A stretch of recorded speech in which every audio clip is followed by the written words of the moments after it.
assim: Senhor, está aqui um rapaz, olha só a expressão dele, com 5 pães de cevada e 2 peixinhos.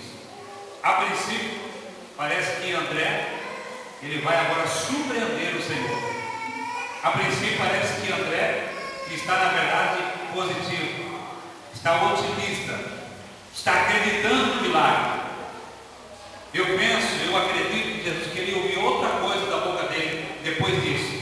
Porque até onde ele está aqui um rapaz com 5 pães e 2 peixinhos, até aí Jesus ficou feliz de ouvir isso. Mas o que vem depois entristeceu o Senhor. Porque ele disse assim: mas o que é isso, né, Senhor, para tantos? Começa bem e termina mal.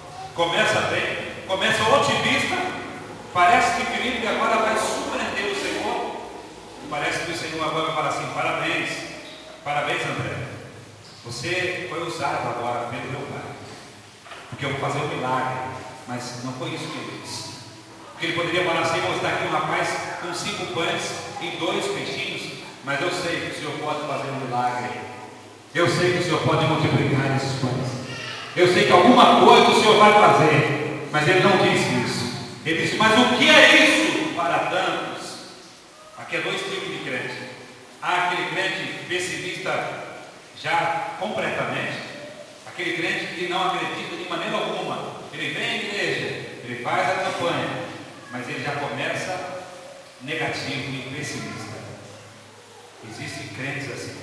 E há aquele outro tipo de crente que começa acreditando e depois vai perdendo as esperanças.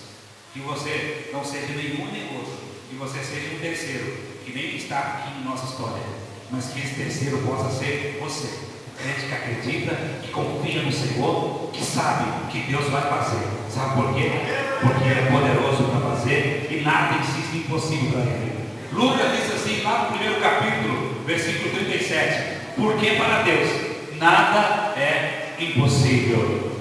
O Senhor disse para Abraão: haveria alguma coisa impossível para mim, Abraão? No tempo determinado, Sara, a sua esposa, vai abraçar o filho. Deus disse para Jeremias: haveria alguma coisa demasiadamente difícil, impossível para mim? Nada é impossível para Deus, irmãos. Quando Deus fala, acontece. Por mais impossível que pareça, por mais absurdo que pareça, aos seus olhos, Deus pode fazer. Não existe nada que Ele não possa fazer. A única coisa que Deus não faz é contra a sua natureza. Deus não pode pecar. Ele é santo, Ele é poderoso. É contra a sua natureza. Ele não pode te abandonar, Ele não pode deixar de te amar. São algumas coisas que Deus não pode fazer. Ele não pode pecar, é contra a sua essência. Ele não pode te abandonar, porque Ele te ama. Ele não pode deixar de te amar, porque Ele é o Deus Todo-Poderoso que entregou o seu Filho Jesus para morrer aqui na cruz, por mim e por você. Ele não pode fazer essas coisas. Além disso, tudo Ele pode fazer, e Ele vai fazer na sua vida. Ele vai operar o milagre na sua vida. Quando André diz isso, o Senhor dá uma ordem. Fala assim: mande que todas as pessoas, os homens, e dá uma ordem aos discípulos: se assente. E todos começam a se assentar. Chupa a rua caindo fora, só para refrescar, né? E todos aqueles homens, mulheres e crianças se assentam, todos fitando os olhos em Jesus, esperando o que Ele iria fazer. E mais ainda os discípulos, mais ainda André, que recebe a ordem para avisar os outros discípulos, para que avise a multidão que se assente. E cada agora parece que eu vejo, com os olhos espirituais, um a um se assentando. Pai, teu filho, se assenta aqui, sente perto do seu pai. A mãe diz: meu filho, vem aqui, minha filha, vem aqui. E eles vão se assentando sobre a relva. Todos estão pensando: Jesus vai pregar um sermão, Jesus vai trazer uma mensagem bela, como sempre Ele traz. Ele vai falar uma palavra poderosa. Ele vai dar ordem, e os espíritos vão sair. Ele vai dar ordem, e o paralítico vai andar aqui hoje. Você quer ver? Ele fez isso sim, mas primeiro Ele alimentou o corpo físico das pessoas. Ele sabia que as pessoas estavam com fome. Ele libertou sim. Ele fez milagre aquele dia. Ele curou as pessoas aquele dia sim. Mas antes, primeiro, Ele alimentou o corpo físico, cansado e sobrecarregado das pessoas que estavam naquele dia. É naquele momento, Ele vai mandando com que esse moço traga a sua oferta. Eu ouvi aqui o pastor Albanir falar de oferta. Sabia que esse moço ofertou ao Senhor? Ele ofertou tudo que ele tinha. E ele teve o prazer de ver seus 5 pãezinhos, o lanchinho que ele levou, e os seus 2 peixinhos alimentaram a multidão.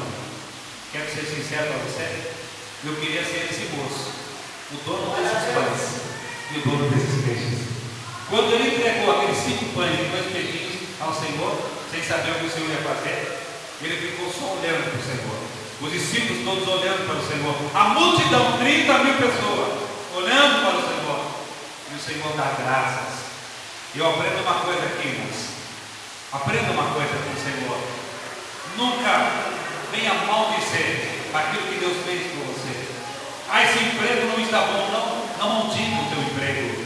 Não maldiga aquilo que Deus colocou na sua mão. Ah, minha casa é muito pequena, Senhor. Eu não gosto dela. Mas é a casa que o Senhor te deu. Amanhã Ele vai te dar uma maior. Mas é a casa que Ele te deu. Senhor, esse carro, eu não aguento mais esse carro. Mas foi o carro que Ele te deu. Tem pessoa que não te apega. Tem pessoa que não tem essa casinha que você tem. Está morando debaixo da porta. Está tomando essa chuva aí agora, viu? Se você for em São Paulo, eu morei 4 anos em São Paulo. Às vezes eu passava de carro com os irmãos e eu via pelos viadutos do chá.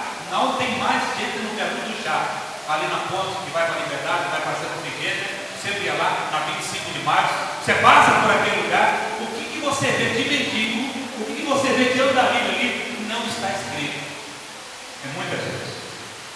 Então, todas as pessoas maltrapilhas, sujas, pessoas que estão ali e pegando comida no lixo. Eu vi, pessoas pegando comida no lixo. E às vezes eu falo, Senhor, eu estou pagando aluguel, mas eu te agradeço porque o Senhor me dá o dinheiro para pagar o aluguel. Eu não tenho minha casa ainda, mas o Senhor me dá graça para pagar o meu aluguel, para eu não ficar aí embaixo dessa ponte como essas pessoas estão. Aleluia. O Senhor deu graças. Aprenda. O primeiro ponto da minha mensagem dessa noite é esse: aprenda a dar graças a Deus por aquilo que Ele te deu, pela esposa que Ele te deu, pelo marido que Ele te deu, pelo filho que Ele te deu, pelo pai que Ele te deu, pela mãe que Ele te deu. Aprenda a dar graça a Deus pelo pastor que Ele te deu, pela igreja que Ele te deu. Aprenda a dar graça a tudo aquilo que Ele te deu. Aprenda a ser mais grato a Deus. Há um hino na nossa harpa cristã que diz: mais grato a ti, Senhor. Aprenda a ser grato a Deus. Aprenda a dar graças a Deus por aquilo que Ele te deu. Aí o Senhor dá graça. E Ele pega, eu não sei que milagre foi esse. Alguns poderiam chamar até de mágica, mas foi milagre. Ele começou a dar os pães aos discípulos, e os discípulos dando aos outros discípulos, pastor Albanir. E os outros discípulos dando a outros discípulos, estão passando de mão em mão, querido. Aí chegou na mão da primeira pessoa. Quem será que foi o primeiro que pegou o pão? Que dúvida. Lá aquele dia que vai saber. Quem sabe foi o moço. Eu acredito que talvez foi até o moço que deu 5 pães e 2 peixes e falou assim: você deu e está aqui agora. Tudo com juro e correção monetária. Deu 5 pães e 2 peixes e Deus deu muito mais para ele. Aí eles foram comendo, e a Bíblia diz que todos comeram e ficaram saciados. Sabe o que eu entendo aqui? Outro ponto para analisar é que o Senhor nunca vai te dar de menos e nunca vai te dar de mais. Ele vai dar a quantia certa para que você venha receber a sua vitória. Porque se Ele dá de menos, Ele sabe que não vai ser o suficiente. E se Ele dá de mais, você pode desperdiçar e pode virar as costas para Ele. Mas se Ele dá para você aquilo necessário, como Salomão disse, um rei tão rico, ele diz: Senhor, me dá a porção de cada dia. Nós temos que aprender a pedir ao Senhor porção de cada dia. Temos que ficar satisfeitos. Paulo diz assim: se tenhamos o que comer, o que beber, estejamos contentes com o Senhor, sejamos felizes, porque o Senhor tem nos abençoado. E agora todos comeram. Sabe o que me chama a atenção aqui? É que depois que todos comem, eu aprendo uma lição com o Senhor. Jesus não gosta de desperdício. Diga isso para a pessoa que está ao seu lado. Fala: Jesus não gosta de desperdício. Tem muita gente que desperdiça. Às vezes eu fico olhando os meus filhos